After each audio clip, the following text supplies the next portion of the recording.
Hi, American history students. In this video, we're going to be taking a look at the causes of World War II, focusing specifically on the European context to look at the political, economic, and ideological origins of World War II.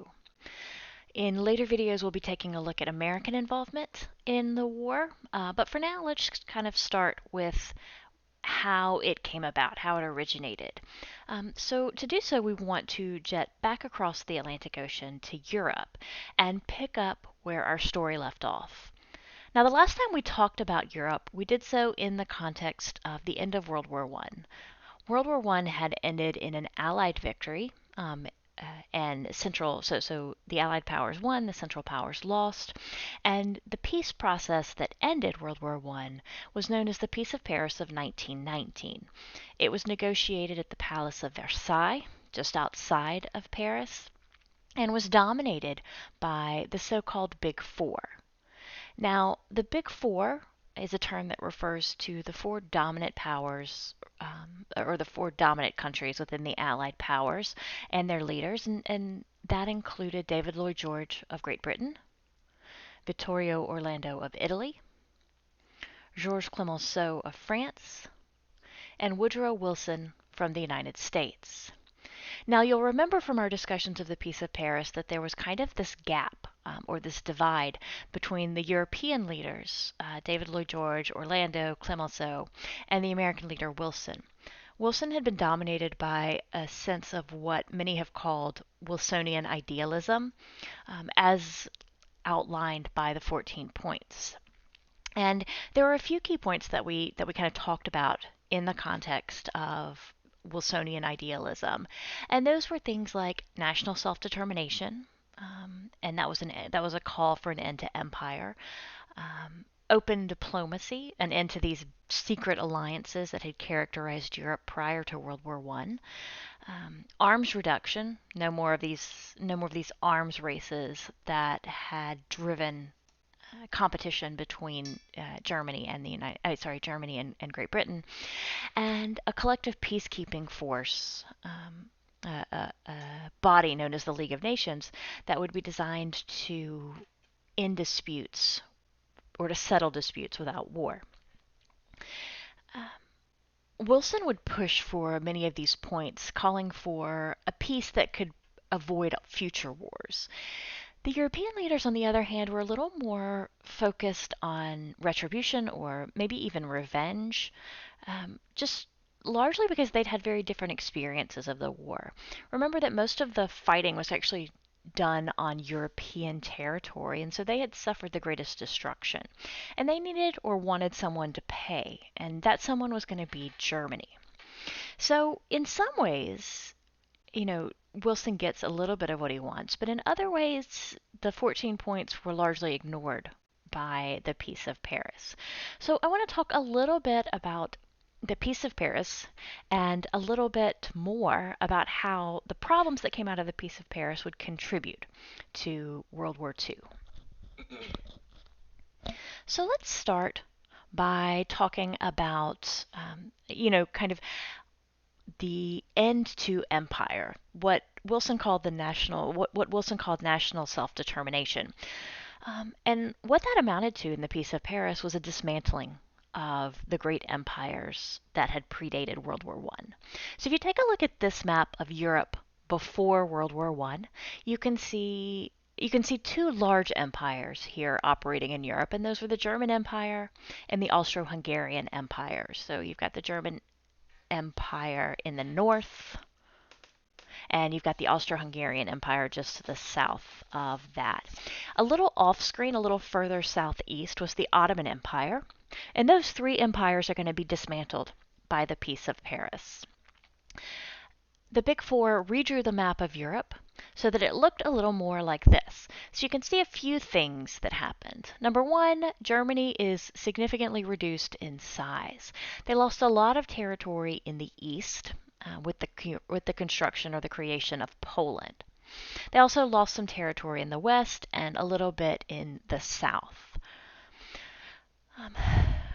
The Austro-Hungarian Empire was also dismantled and kind of chopped up into several smaller states. So it's important to note that even though this was an end to empire, the creation of these states crossed ethnic, linguistic, and historic boundaries.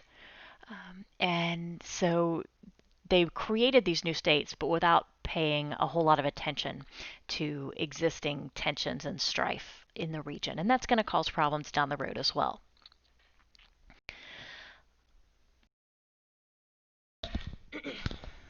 But a few key points here, or a few key points of contention, key sites of contention.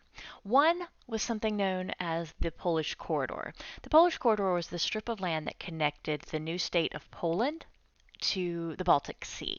And it's going to separate German territory over here in Germany to the west and East Prussia to the east. So that's going to be a big point of contention for Germany in the 1930s. So too was this kind of crescent-shaped region in the northwest of a new territory known as Czechoslovakia. This was called the Sudetenland, and it was the ethnically German part of Czechoslovakia. But probably the biggest contributing factor coming out of the Peace of Paris, the biggest contributing factor to World War II, was the Treaty of Versailles. And the Treaty of Versailles was the peace treaty that dealt specifically with Germany, and even more specifically with a territory known as Weimar Germany.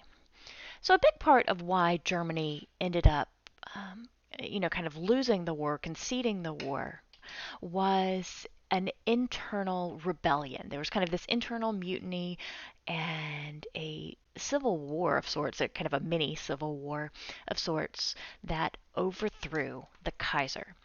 And they established a German democracy known as the Weimar Republic.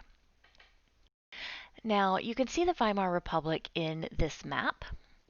It's Germany between the wars, or Germany from the end of World War I up through the rise of the Nazi Party.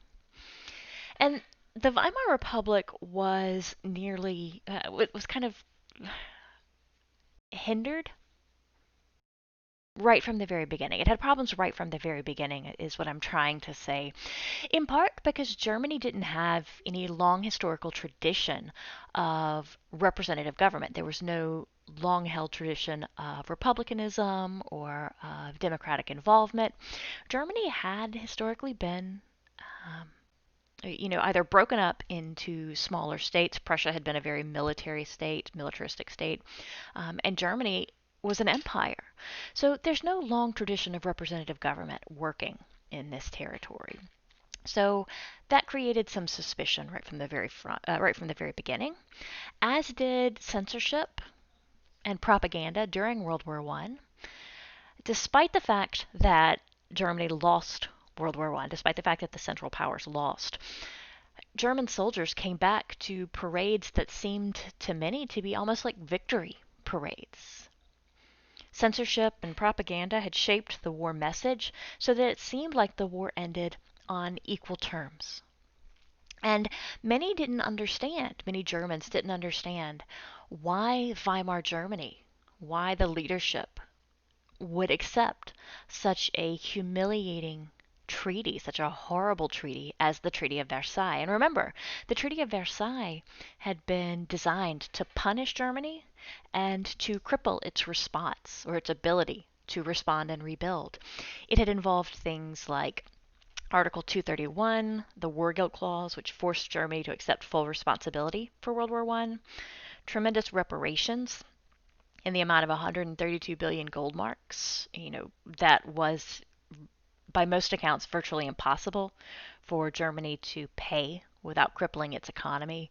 It had involved, the loss of some territory, the demilitarization of the Rhineland, their army, their military was dismantled. They were allowed to keep only a small defensive force of very few people, and they were forced to make payments in the form of coal to Germany and France. To Britain and France, I apologize. So this had been a really punitive peace, and many people didn't understand how Germany or the German government could have accepted such a devastating peace if they'd been negotiating as equals. Now, we obviously know that they weren't negotiating as equals, they'd lost the war, but the censorship and propaganda and these kind of almost victory parades made it seem like Germany was operating from a position of strength. And if you're operating from a position of strength, then how could you accept such a devastating treaty? So, a lot of people began to criticize the Weimar government for the Treaty of Versailles. And without a long held tradition of republicanism or democracy to fall back on, some people began to criticize that the democracy itself. They began to criticize representative government itself. So that's one of the problems coming out of the Treaty of Versailles. Another problem that emerges in the interwar period that's going to contribute to the outbreak of World War II was an economic collapse. Now, in many ways, the economic challenges or the economic problems in Germany were driven by reparations and by the tremendous debt that they were held responsible for to pay for World War I. And what happens is that the Weimar Republic starts printing more money. And this contributes to what we call hyperinflation. You can see in this graph that the ratio of gold marks to paper marks, where they start printing more money, really kind of takes off here in the early 1920s. So that paper money is virtually useless. It's virtually meaningless. It took tons and tons of money, stacks of money, wheelbarrows full of money to buy basic goods. The paper mark was worth more, or it was worth more as kind of wallpaper. The paper that it was printed on was worth more than the money itself, I guess is one way of saying it. They could use it as wallpaper. Children used it as stacks of money as building blocks, as toys. It took wheelbarrows full of money to buy basic commodities, basic staples for the household. So this is money that is more or less useless. So what you have then is a series of crises in Germany that are kind of consolidating here in the 1920s. You've got a political crisis, you've got a cultural crisis, you've got an economic crisis, and the country, the world indeed, is heading towards crisis. They're heading towards depression, towards an economic disaster. And that is exacerbated by the fact that the representative body in Germany, the Reichstag, was divided amongst a number of different parties. So you can see all of these different colored dots. They represent different parties. And those parties didn't get along. And they made it virtually impossible for Germany to do anything, for the German government to do anything to fix this problem or to address the challenges that Germany was facing. So it's in this context, the context of a political, cultural, and economic crisis in Germany in the 1920s, that you're going to see the rise of a new political party. And that was the Nazi Party. So the Nazi Party, or the National Socialist German Workers' Party, began to rise in power here in the 1920s. So in 1928, you can see the Nazi Party represented by these light brown dots. They made up about 2% of the Reichstag. So they made about 2% of the elected officials in this period. But they weren't the only radical party or the radical option to sweep through Germany. Over here on the other side of the spectrum, over here with these maroon colored dots, communists made up about 10% of the elected politicians in the Reichstag in 1928. So what you see then is that Germany is looking for someone to make the situation better. German voters are looking for someone to make the situation better. And they turn increasingly towards radicalism. But what we're going to see as time progresses is continued growth. And I apologize here, there's a typo in this slide. This should be the 1930 Reichstag election. In the 1930 Reichstag election, the Nazi Party grows to 18%. of the elected officials. So they've gone from 2% to 18% in just 2 years. So the Nazi Party is growing, and they are making a case for their ability to restore Germany to a position of strength. By 1932, the Nazis have grown to 34%. And when Adolf Hitler calls a special election in March of 1933, the Nazis take 44% of the vote in the Reichstag elections. Still not quite a majority, but that's, a tremendous amount of growth in roughly 4.5 years. The Nazis are a party on the rise. So how did they do that? Well, in part, they built on a legacy of attacking Versailles, they built on a legacy of attacking the Weimar Constitution, and attacking the idea of democracy as an effective form of government. And in part, they led because of the charismatic, or in part, they grew because of the charismatic leadership of a man named Adolf Hitler.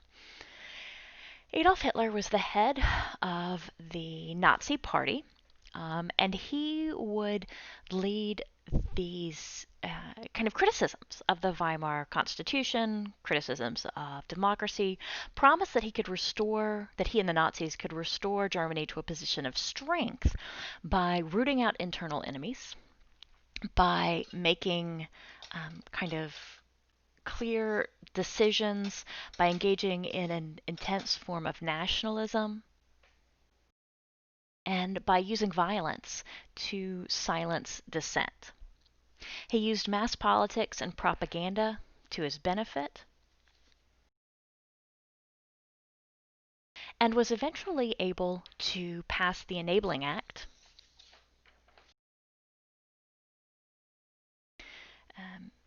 which allowed the Nazis to suspend the Constitution, thereby ending German democracy, allowing Nazi laws to pass without parliamentary approval,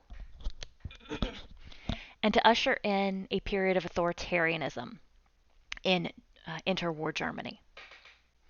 And many Germans thought this would bring Germany out of its crisis. So it was greeted with, kind of positive support in a lot of ways.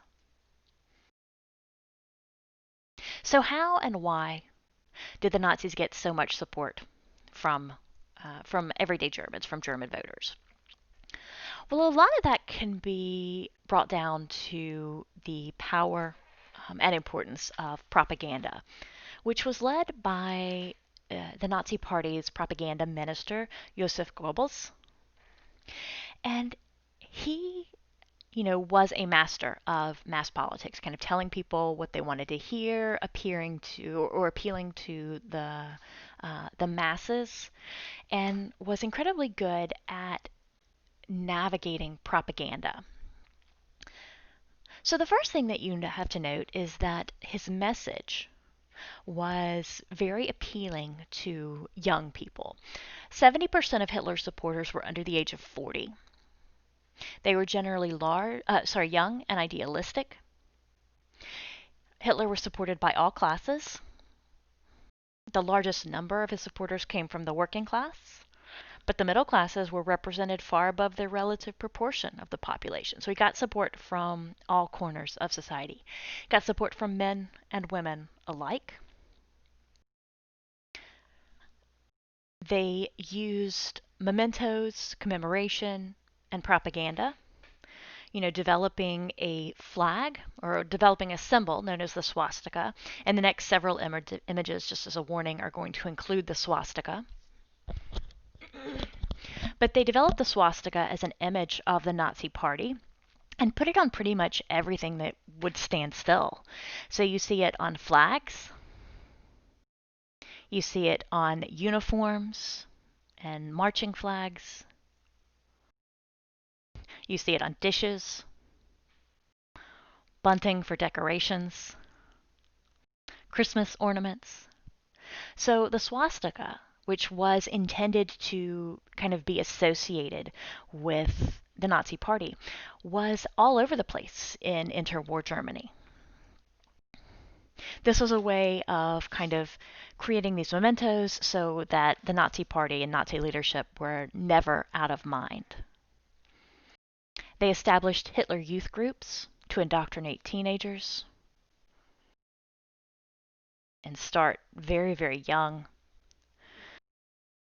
Hitler was an incredibly effective public speaker, so he gave lots and lots of speeches and descriptions of his speeches talked about how he was able to, take control of a crowd and get them to, kind of go along with him. Transcripts or texts of the speeches weren't quite the same, so the Nazi Party would try to ensure that every household had a radio so that they could hear the speeches. Because Nazi propaganda was built on this kind of, it was built on this propaganda, was built on these speeches. In fact, Hitler, in his 1925 book Mein Kampf, argued that, quote, the receptivity of the great masses is very limited. Their intelligence is small. But their power of forgetting is enormous.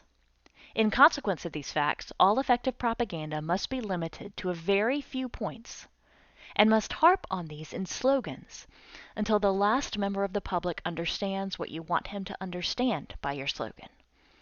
As soon as you sacrifice this slogan and try to be many-sided, the effect will piddle away, for the crowd can neither digest nor retain the material offered.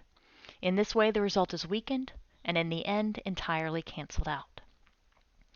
So this is a period of soundbite politics. And his effective use of propaganda is really what allows Nazi ideology to take shape. And I'm going to stop the video here because it's gotten a little bit long, and I will make a separate video for Nazi ideology that I'll post as well. Thanks for your time, and I will talk to you later.